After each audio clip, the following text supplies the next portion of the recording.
Gini bang? Ya di sini aja kamu. Ya bang, aman bang. Pak dilimpahkan hari ini Pak. Pak, Pelimpahan Pak izin ada pelimpahan keterangan tersangka ya Pak? Ini pelimpahan berkas saja atau tersangkanya juga pak? Pak ini yang dibawa apa Pak? BAP dan ini pelimpahan dokumen ya Pak? Tersangkanya juga hari ini juga pak?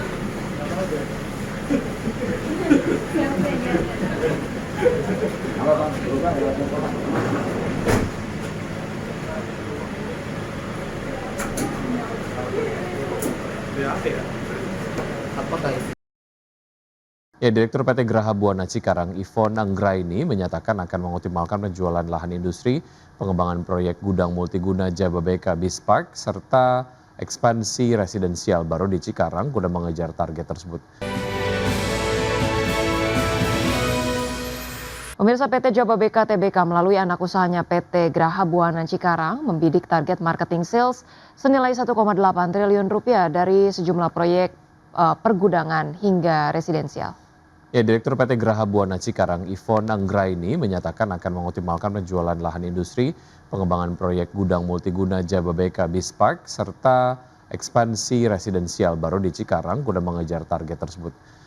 Adapun perseroan saat ini tengah mengembangkan Jababeka 9 yang merupakan fase terakhir pengembangan kawasan industri Jababeka. Kawasan tersebut akan difokuskan untuk kebutuhan manufaktur pergudangan hingga industri penunjang lainnya. Selain pengawasan industri, perseroan juga mengandalkan proyek Jababeka Beach Park. Dari sisi pemasaran, proyek Beach Park dilaporkan mendapatkan respon positif di mana sejak diluncurkan sebanyak 270 unit telah terjual dengan kisaran harga 1,65 miliar hingga 2,5 miliar rupiah per unit. Ya, pemirsa, PT Mustika Ratu Tbk tetap optimistis industri kecantikan dan perawatan diri di Indonesia akan mencatat pertumbuhan hingga akhir 2026. Ya, untuk mengoptimalkan pertumbuhan, perseroan berkomitmen untuk memperkuat inovasi dan riset, memperluas distribusi omnichannel, serta mempercepat transformasi digital. PT Mustika Ratu Tbk tetap optimistis industri kecantikan dan perawatan diri di Indonesia akan mencatat pertumbuhan hingga akhir 2026 meski dibayangi pelemahan daya beli masyarakat, fluktuasi nilai tukar rupiah, dan ketidakpastian ekonomi global. Direktur Mustika Ratu Kusuma Ida Anjani mengatakan perseroan menilai fenomena lipstick effect memang terjadi di Indonesia. Namun perseroan menilai perubahan yang lebih besar justru berasal dari transformasi gaya hidup konsumen. Anjani memproyeksikan kebutuhan masyarakat terhadap produk perawatan diri masih menunjukkan tren positif karena telah bergeser menjadi bagian dari gaya hidup dan investasi terhadap kualitas hidup, bukan lagi sekedar kebutuhan sesaat. Karena itu perusahaan tidak melihat tren tersebut semata-mata sebagai fenomena sementara. Sementara itu, mengacu pada proyeksi Statista, nilai pasar industri beauty and personal care Indonesia pada 2026 diperkirakan mencapai sekitar 10,55 miliar US dollar dan masih berpotensi tumbuh dalam beberapa tahun ke depan. Kondisi tersebut menjadi peluang bagi perseroan untuk memperkuat inovasi berbasis bahan alam Indonesia yang dipadukan dengan riset dan teknologi modern, memperluas distribusi omnichannel, serta mempercepat transformasi digital. Berbagi sumber, IDX Channel. Pemirsa, Bursa Efek Indonesia mengungkapkan ada 4 perusahaan dalam antrian atau pipeline yang bersiap melakukan aksi penawaran umum perdana saham pada semester 2 2026. Adapun 2 calon emiten masuk ke dalam kategori aset skala besar dengan nilai di atas 250 miliar rupiah. Sedangkan 2 lainnya merupakan perusahaan dengan aset skala kecil di bawah 50 miliar rupiah. Bursa Efek Indonesia melaporkan ada 4 perusahaan dalam antrean atau pipeline yang bersiap melakukan aksi penawaran umum perdana saham pada semester 2 2026. Berdasarkan data BI hingga Jumat 10 Juli 2026, total ada 7 emiten baru yang resmi melantai dengan total dana yang dihimpun dari publik mencapai 2,16 triliun rupiah. Sementara itu, merujuk pada klasifikasi peraturan Otoritas Jasa Keuangan, profil kapasitas aset dari 4 calon emiten yang mengantre kali ini memperlihatkan komposisi yang seimbang antara skala besar dan kecil. Sebanyak 2 perusahaan tercatat masuk dalam kategori aset skala besar dengan nilai di atas 250 miliar rupiah. Sementara 2 tempat tersisa dalam pipeline diisi oleh entitas usaha dengan aset skala kecil yang memiliki nilai di bawah 50 miliar rupiah. Dari sisi sektoral, sektor kesehatan menjadi motor penggerak utama dengan mengirimkan perwakilan terbanyak di dalam antreannya, yakni 2 perusahaan. 2 lainnya masing-masing dari sektor bahan baku dan konsumer non-siklikal.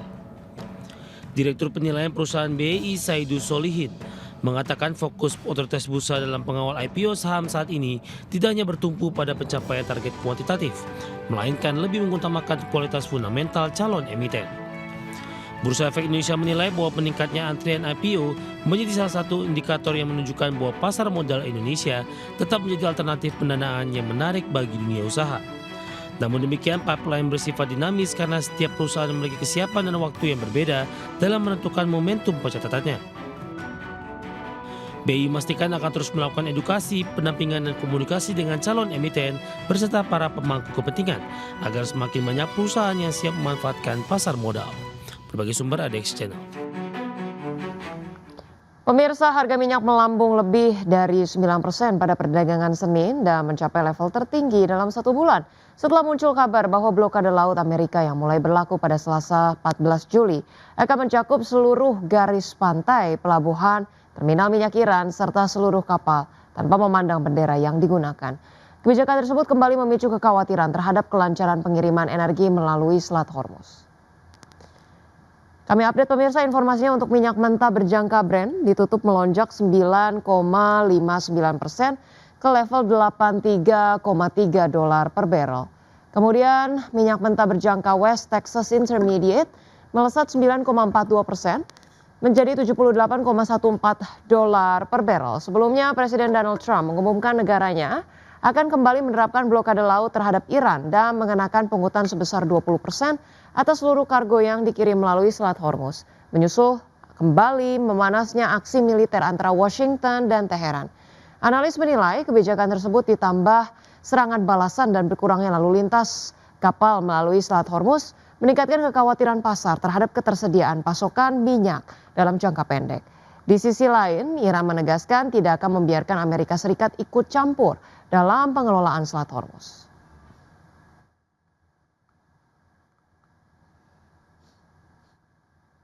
Ya pemirsa, terima kasih Anda masih bersama kami di Market Pass. Emiten jasa logistik dan energi PT RMK Energi TBK resmi mendapatkan persetujuan pemegang saham untuk melakukan stock split dengan rasio 1:5. Ya, langkah ini diharapkan membuat harga saham lebih terjangkau bagi investor dan meningkatkan likuiditas perdagangan. PT RMK Energi TBK atau RMKE akan melakukan pemecahan nilai nominal saham dari semula Rp100 menjadi Rp20 per saham. Keputusan ini telah disetujui dalam RUPSLB yang digelar pada 26 Juni 2026. Dengan rasio 1:5, satu saham lama akan menjadi 5 saham baru.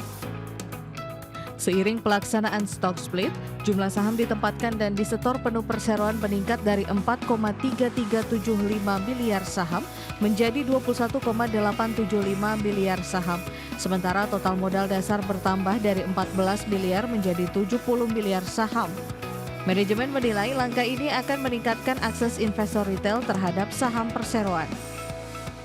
Berdasarkan jadwal yang ditetapkan, perdagangan saham dengan nilai nominal baru di pasar reguler dan negosiasi dimulai pada 17 Juli 2026.